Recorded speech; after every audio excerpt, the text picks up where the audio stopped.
And I said, Lord, you got to do something.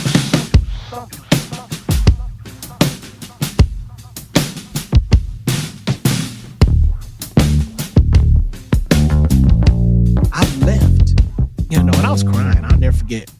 And a week after that, the Kim Burrell thing started. So what happened was my mom did a live recording that year. This is 1996 now. My mother did a live recording, and Jonathan DeBose was there, and Dorinda Clark Cole, and Kim Burrell was there. Kim Burrell was fresh. She was just brand new. She was a singing phenomenon. It really wasn't what it is today. I just knew I wanted to work with her. I called her. I said, well, let me call her manager. I looked on the back of the CD. She answered the phone of the number on the back of the CD. And I told her that I was doing a live recording. Who are you again? I said, I'm Asaph Ward. I'm in Kansas City, this, that, and the other. My mother, we doing this live recording. We got Dorinda Clark Cole coming. And I had Dwayne Whitehead there. And she was just like, not interested really. And I don't blame her. It's like, I'm random. Like, she didn't know me. But it was when she said, well, who's playing? Who's the band? I started naming everybody. And I said, oh, yeah. And Jonathan DeBose is playing. She says, DeBose, the guitar player? I said, yeah, Jonathan DeBose is playing. She was like, Jonathan DeBose is playing at your recording. And I was like, yeah. And all of a sudden she was interested. So then she was like, okay. And I was like, well, we'll pay you this, that, and the other. She came, she did the live recording, heard Dorinda Clark Cole, came and did the recording, and they got a chance to see me produce. After the end of the service, at the end of the recording, I went back to the hotel to give Kim Burrell her money. And it was a small amount of money, but that's what we was doing back then.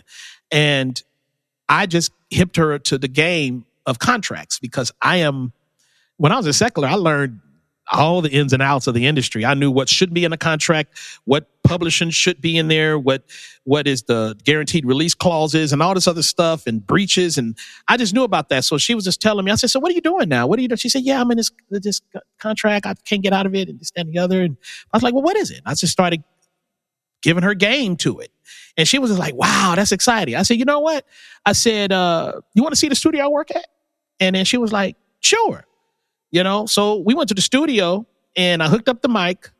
I know what I'm doing around the studio at that time. I hooked up the mic and this is where Everlasting Life, the song, Everlasting Life, number 13, we was experimenting with that. And I'd had my MP in 60 and all I came up was the boom, boom, dun, dun, dun. I just had the chorus. Dun, dun, dun, dun, dun, dun, dun, dun. I just created that real quick. And then she said, oh man, that's nice. What? Wow. Okay, cool. Keep in mind, she just did a live recording with Chris Dave and them, with Luke Austin and all of them. Right. It's live. That was a great one too. It was live. Oh, it was incredible. That's the record that made us love her, right? Try Me, yeah. It was all live instruments. So when she heard me doing sequence stuff with programming stuff, drum machine stuff, she was like, wow, that's so crazy. I said, what would you sing with that? And she was like, I don't know. I said, I hooked up the mic. I said, let's see. I mean, she'll tell you all this. So she went up there and got on the mic. I said, what? And she was just like, she said, I don't know what to sing. I said, sing a scripture. She said, for God so loved the world. She started singing John 16. She just, that he gave his only begotten son. She was just singing just the scripture on top of my music.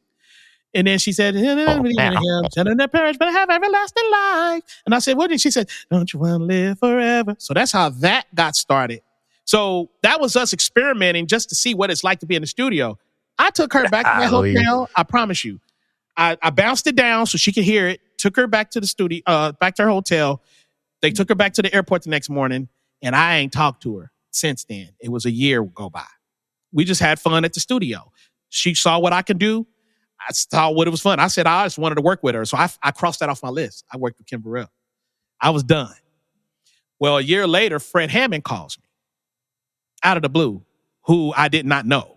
And he was at the peak of who he is. I was kind of fanning out just a little bit. I was like, this ain't Fred. Fred, he said, this is Fred. Fred? Like, first of all, Fred, you wouldn't be calling me. So, like, this is Fred. It's Fred. I was like, well, why are you calling me? He said, well, we just started this record. I'm consulting for Tommy Boy Records. They started a gospel division because, at the time they had Naughty by Nature, Queen Latifah. That's what that label had. But they started the gospel division. He said, and they consulted. It's going to be either Kim Burrell or this person over here. I won't say the other person's name. He said, I chose Kim Burrell. I was like, oh man, that's good. Man, she amazing. So you got to keep in mind, she did my mother's live recording. We experimented in the studio. So she just a friend. She's just somebody I met. I ain't talked to her in a whole year. I was like, man, that's a great, man. That'd be a great choice. She deserves somebody. Yeah.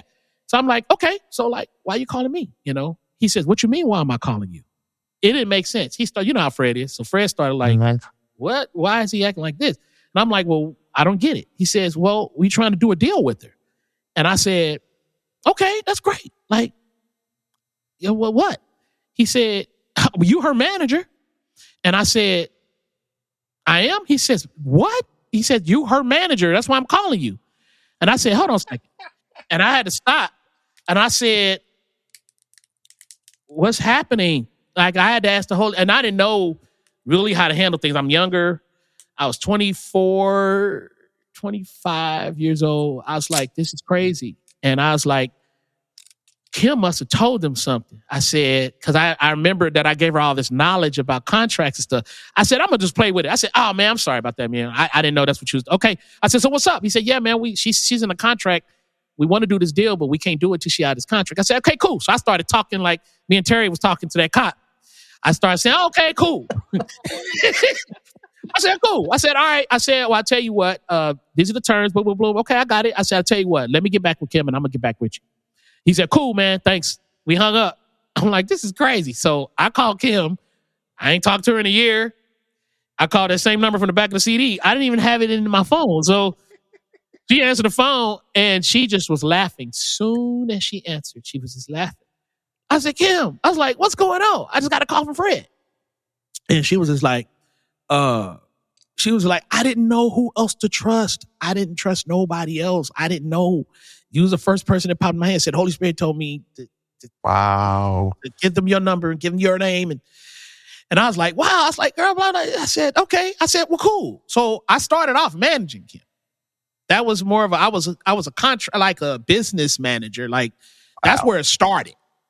And so my first task was to get her out of this record deal that she was in.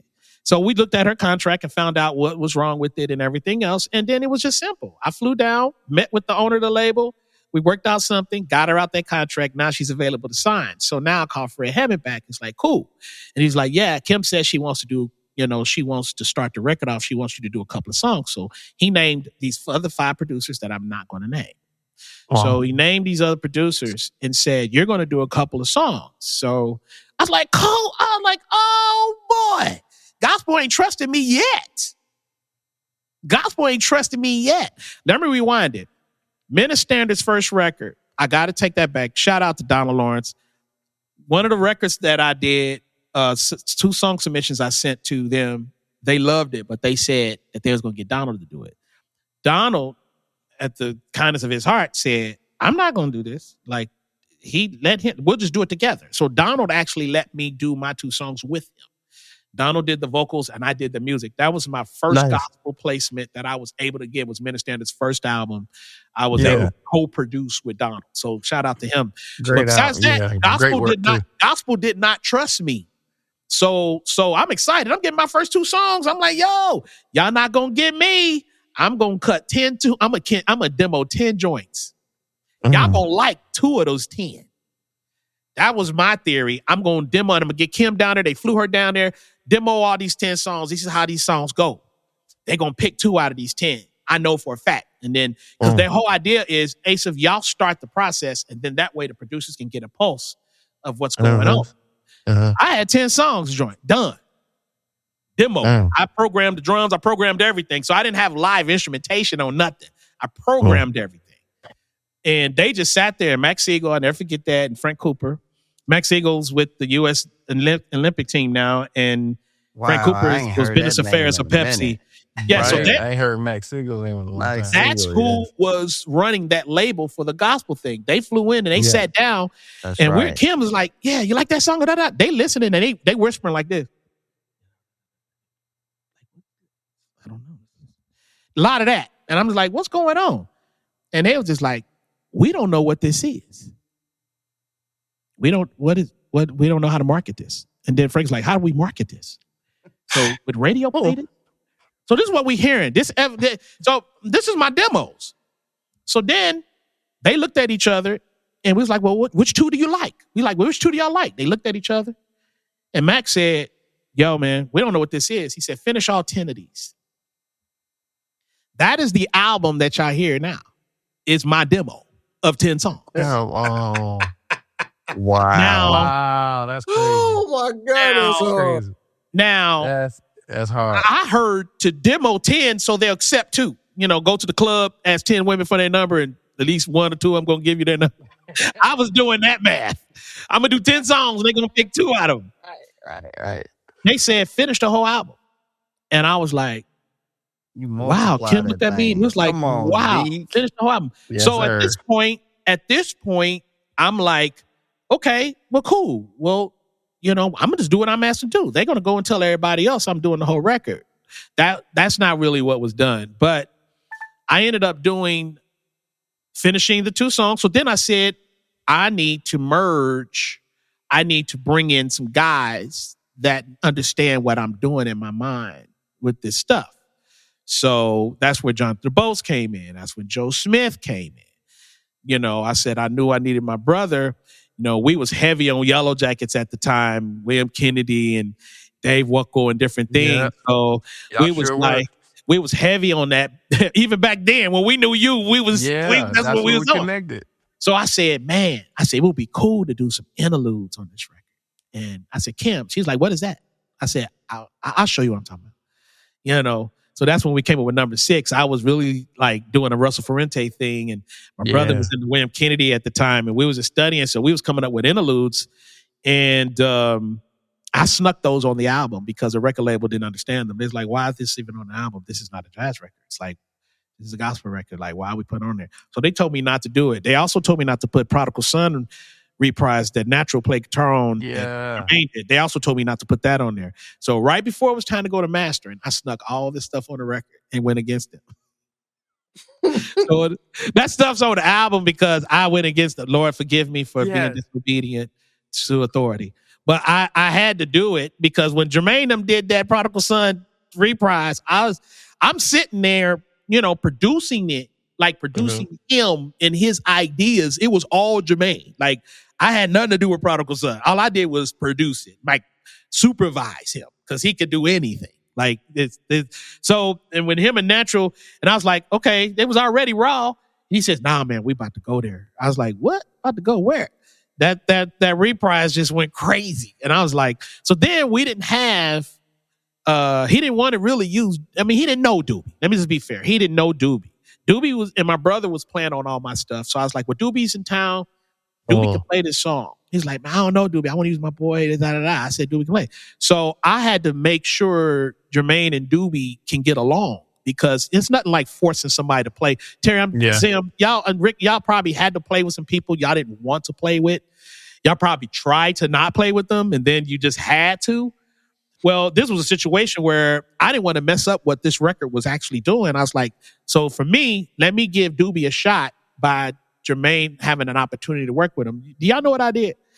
I brought Doobie in the studio and I hooked up the microphone of the piano, and I just suggested that they, Doobie play some swinging, Doobie and Jermaine was swinging for like 45 minutes. Nonstop. Jermaine was just going nuts. And Doobie, they were swinging for 45 minutes nonstop. And Jermaine fell for Doobie at that point. He's like, man, you my boy. Yeah. So that's how Doobie played Prodigal Son, because I really needed to match somebody with him. And I just wanted, the worlds to meet. And it was little stuff like that. And then Kim not singing her first verse of Prodigal Son a certain way. I had to, she's an excitable singer. These are just little moments I'm just sharing. Like she couldn't sing the regular song says, what happened to the day? It's very simple. Well, at the time, she was, what happened to the day? Because she's an excitable singer. She's dope. She's amazing. Yeah. But but the way Jermaine was playing it, very soft. If you just go listen to it, Jermaine is it's just very soft, and so I couldn't get it to happen. And that's when I learned my adrenaline lesson. That's like it's just I got to calm her down. How do I do it? So I took the bass drum mic stand, Terry, and I put my Sony 800 G mic on it, and then I had Kim lay down on her side and sing her first. Oh my God! Laying down. Stop. Time out. Okay, yeah. Laying down, singing. This is why you're here. That's how this you is the got stuff. that moment. That's how I got that moment because it was the most relaxed.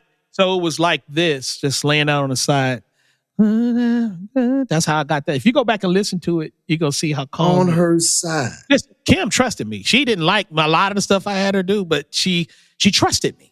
So she went on to entertain it and did it. I didn't have no other way in my mind. How do I calm this moment down? And I realized that our heart rate can mess up a groove.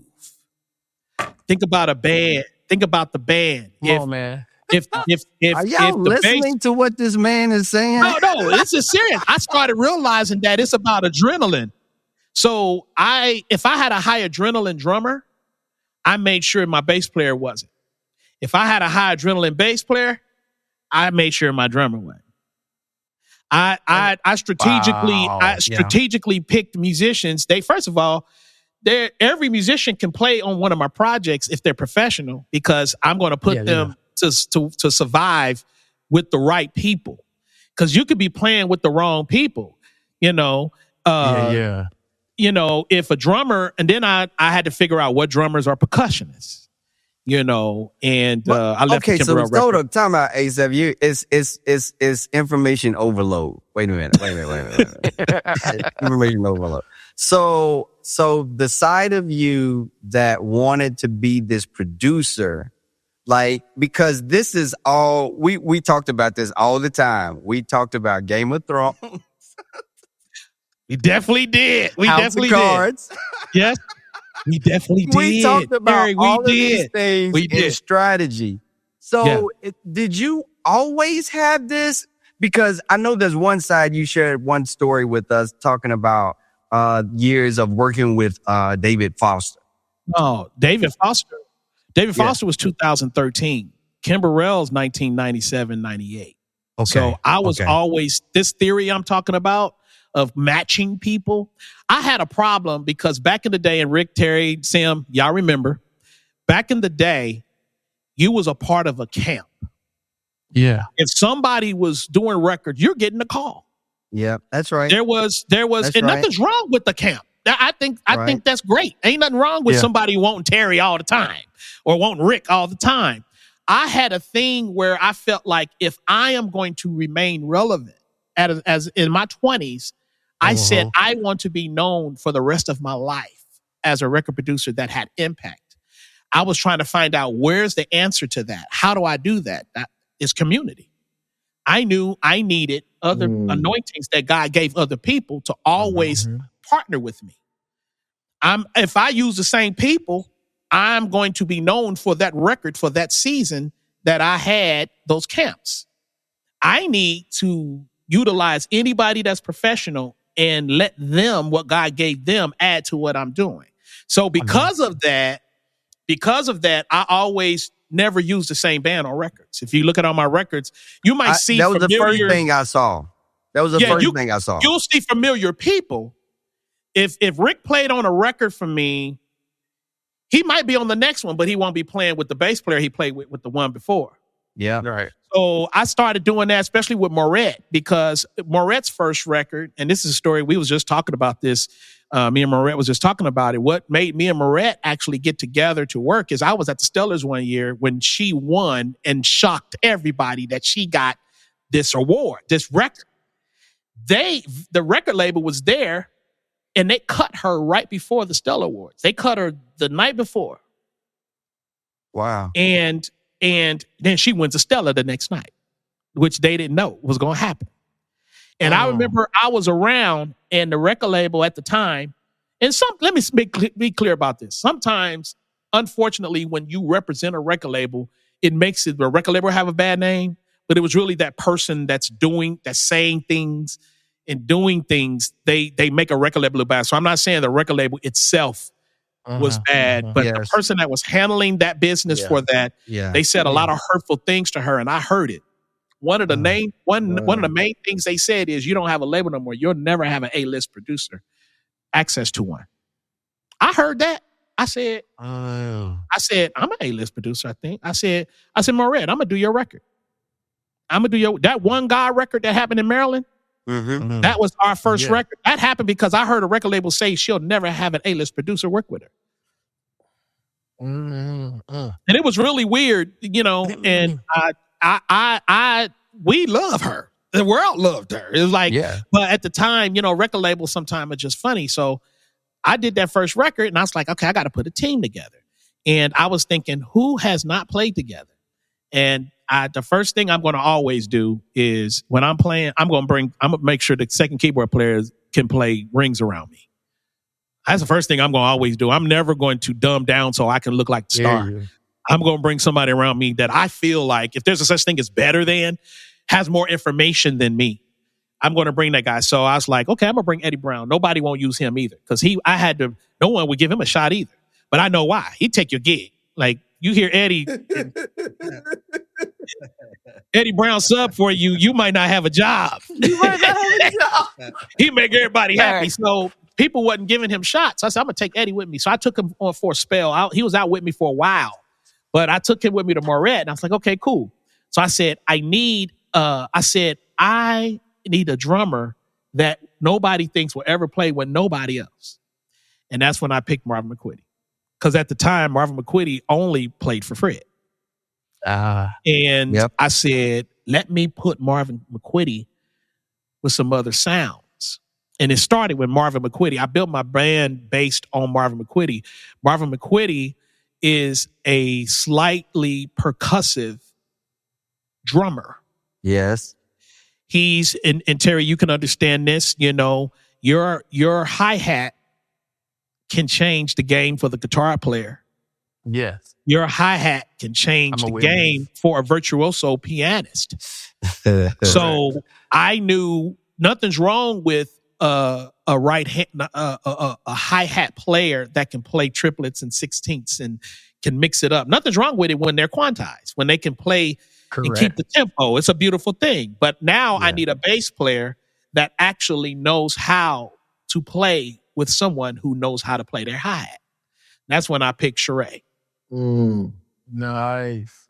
And me and Sheree, the funny story about Sheree is Sheree was at a concert with Trinity 5-7 one day, and I was out with Dorinda, and our bass player didn't get on a plane because somebody who wanted him to play for them told him, man, you shouldn't even get on the plane. You need to show them you worth more. Tell them you should get on the plane. Tell them they need to give you more money or you're not getting on the plane. Somehow he talked this guy into not getting on a plane for Dorinda unless Dorinda give him more money. And she was paying him nice, but this guy wanted him. So he just was the devil and stopped this guy from getting on a plane. So we show up at this big explosion place without a bass player. And Sheree was there, and he was playing for Trinity 5-7. I didn't know Sheree, but I saw him reading. He was reading sheet music. I said, "What are you doing?" He says, "Oh man, I'm gonna read this show, man. I didn't have time to learn it." I was like, "You can do that?" I was like, "Yo," I said, "Man, we don't have a bass player." I said, "You think you can play with us?" He said, "Yeah, I just need to write it out though." So for the day before, Sheree wrote out during the show. That's Sheree. I said, "Do you need to practice whatever?" He says, "Nah, man, I just no." Okay, and this is the younger versions of us. Like, we all remember how crazy we used to be. We ain't trying to do that crazy stuff. But Sheree was crazy. So Sheree played that day, and that bass player never came back out with us because because what he was hoping is this sub is going to show that you need me. So pay more money. Sheree made that guy not be able to come back out. So Sheree started doing dates with us. So that's how I knew Sheree, and I learned what he can and cannot do. I knew he was going to write out stuff, and he was going to figure it out. So when I put him with Marvin, then I said, I actually need a calm person that can keep me calm. Because I gotta figure out, I want to create a brand for this artist who's different. And so I didn't know what instrument that person was going to be. Y'all know some of y'all gigs y'all got is because y'all make the artist comfortable. It's not just that y'all can play. That's a plus. Oh, man, I'm comfortable. I feel safe with this person and they can play.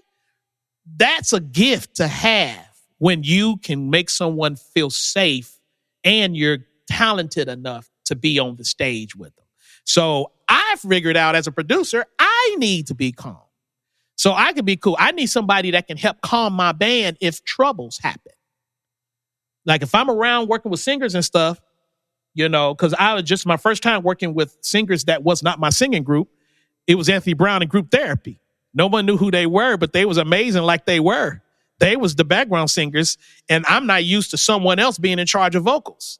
So I knew I needed to get used to that, and it's the best thing that could have ever happened. Anthony Brown is an amazing, amazing guy. So I was like, I got Tim Moe because Tim's a friend of mine, and Tim, I know if I'm not around and something crazy happens in the band pit or while we practicing, Tim knows how to just calm everything down for me. And I actually needed somebody to do that. He also can play. So that's why Tim Moe played on that record. It wasn't just because I picked him. I needed that. So now I got Eddie Brown, Tim Moe, Sheree Reed, and Marvin McQuitty and myself. That's the band for the One God. And, you know, thank God I had these type of guys because Marvin McQuitty, I told y'all the story, the cops came and pulled us over, Terry, at the rehearsal spot in Baltimore. And Marvin McQuitty didn't know what to do. They pulled guns on us. And I was like, this is crazy. Because we in Baltimore, he said, y'all look like y'all don't belong here. It was like, this was me and Marvin McQuitty's first day in Baltimore. I'm like, no, this is crazy. It was a great record, man. I hate that we don't have him here no more because he would have been playing more. But that's how that band happened. But then, you know, her second album, I needed to do something different. Marvin's gone. I'm going to keep Sheree. I'm going to keep Tim. I'm going to keep Eddie. But I need to now not play. So I need somebody that can handle Eddie, like can keep up with his information. That's when I brought Kevin Powell in on that record. So at this point, I said, I can't use Tim for this record because I got to change the drummer now. And this drummer's right hand is going to be different. So I got Spanky from Philadelphia to play drums, which made me get Tim Stewart for guitar. Shout out to Tim and Stewart and Tim Moe. Because Tim Stewart in my head, because in Tim Stewart, hey man, that's your guys. Tim Stewart in my mind, if it's true or not, Tim Stewart was going to help calm Spanky. It was going to keep Spanky where I need him. You know, because guitar players and drummers can create a lot of good music together just with the two of them. You know, especially with rock. Excitable. Yeah, with rock bands and stuff, it was always guitar players, a bass player, and a drummer. And the guitar player was the mains, you know? I just knew I was going more of a rock vibe on some things. So I brought in Tim Stewart and Tim. So I'm always strategically, every single record you would name, I did it on purpose for a reason. And I'm always going to have a wild card on a record. Somebody to come in from the ceiling. That's always from the roof. I'm somebody that is hard to control. I'm always going to bring that type of person. Wow. And have a management system. Anyway, there's that. Listen, we don't have enough time or bandwidth to talk to this guy, y'all. Like, Asaph Ward is not only a wealth of information, our brother, a consummate professional at what he does, but he's also still relevant. And now he's on the side of wisdom. So if you will, man, just give us something, impart to the next generation of producers, musicians, artists, you know, or the guy that looks at Asaph and says, I want to do that. I want to be like that. You will. Well, I will say humbly, one thing is it's okay to make mistakes. Yes, you know, sir. I've made mistakes. If we had another show, I'll tell you what all the bad mistakes were. Hey. We we make mistakes. We make bad decisions. We do bad business. We do good business. We do. Yeah. There's a lot that I wish I would have been told coming up, but it's okay because now I know it and I can share it. But if I was to share something with the next generation, I would say find out what your conversion is. Because we're in a new world now. We have social media. We didn't have social media back then. Right. That just throws a different twist in it. Because the truth is, we need to know what we want out of our music gift. Hopefully, we know God getting the glory out of it is number one. We want God to get the glory out of what he gives us. But when we don't know the next component, which is conversion, what do I mean by conversion? Conversion means, do I want more fans out of what I'm producing? Do I need just eyeballs? Do I want awards? Do I want number ones? Do I want to make money? And I don't care about recognition. I don't care about likes. I don't care. You got to ask, what do you want your music to convert over to? There are people getting awards that nobody knows. There are people making so much money out there and we don't even know who they are. Correct. There are people out there that everyone in the world knows and they're not making no money. It's so many. It all depends on what you want your music gift to convert over to. We didn't have this challenge because we didn't have social media. We didn't have all this stuff. It was survival of the fittest. Yeah. That's never changed. There's a guitar player out there that can get hired before you. There's a drummer out there that can get hired before you. There's a bass player out there, keyboard player, producer that can get hired before you. The thing is, you don't know how well and how excellent you need to be until you know what you want out of what you're doing. So if I was to help somebody, I would want to know, what do they want out of this first? Because we lie to ourselves and we just want God to get the glory. Yes, we do. But you want to make money too, and you're not talking to nobody about it. So now you're accepting jobs that pay you well, but now you're on drugs. Man. Then you got somebody who they're chopping so much to get views and likes, and they got a ton of people following them and their fans, but they can't get hired to record anything because they only chop. They're not working on. So did y'all just want the likes? Did you just want the recognition? Nothing's wrong with that if that's what you want. What you want. Yeah. But then there was those same guys saying, man, I get inboxes all the time. I never get hired to play, man, on records. I never get hired to do a tour. I never get to play on the record. Either they play on the record and never get called to go out, or they never get to play on the record and they get the calls to go out. Yeah. Right. And then it's like, what do you want? And then you align your moves to what it is that you want. Nowadays, we all can't run from social media. You gotta, if you want to, I'm going to tell you, this record I'm doing right now, it's a legacy reason. I'm not doing it. My conversion is for, of course, God to get the glory out of it. But I feel like there's a lot of musicians and singers that don't get an opportunity to be heard in a light. And I'm talking about my light. Something that I would do. I want to expose what I'm doing, what others are doing. And I'm hoping that traffic goes to everyone that's participating on it. And with traffic, the question is, are you prepared for people to show up on your street? What products do you have?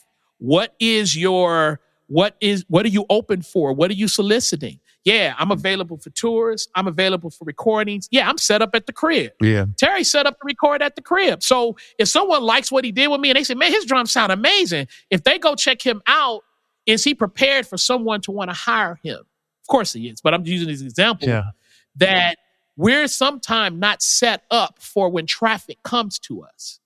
And I feel like if we can find out what we want to happen when traffic shows up, that's really what I would point to, that mental health of the new generation, because they got the information. They got the information. These guys coming out the womb doing that, they got the information, but they're unhappy. And it's not cute no more when you're 14 and can do all of that. And now you're 26. And you can do all of that. And you can do all of that. It's just not as cute. Yeah, you still at home. Still at home. Making $2. No, that ain't cute no more. You know? Yeah. So I'm really all about conversion. What do you want right now, your gift to convert over to?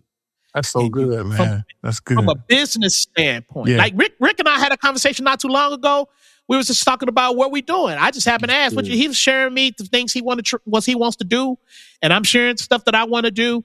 These are conversion conversations. So now that we know what we want to do, we're in a better position because we've seen some things. But the newer generation, they know what they want to do, but they just don't know how to make the moves to get to it. Because it's like they're making moves because something's distracting them and getting in the way. Yeah, money got in the way. Yeah, women got in the way. That's good. Yeah, fans got in the way. And now you're not accomplishing the thing you really wanted to convert over to.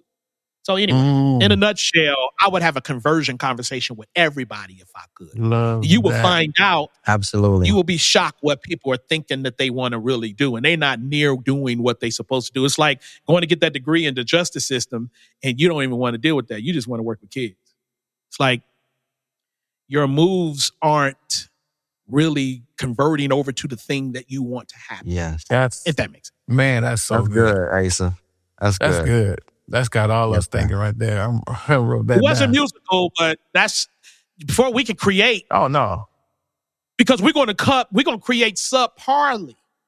We're going to be subpar in our creation if we don't know what it is. If I just want my family and people to hear that I'm doing something, I don't have to work so hard.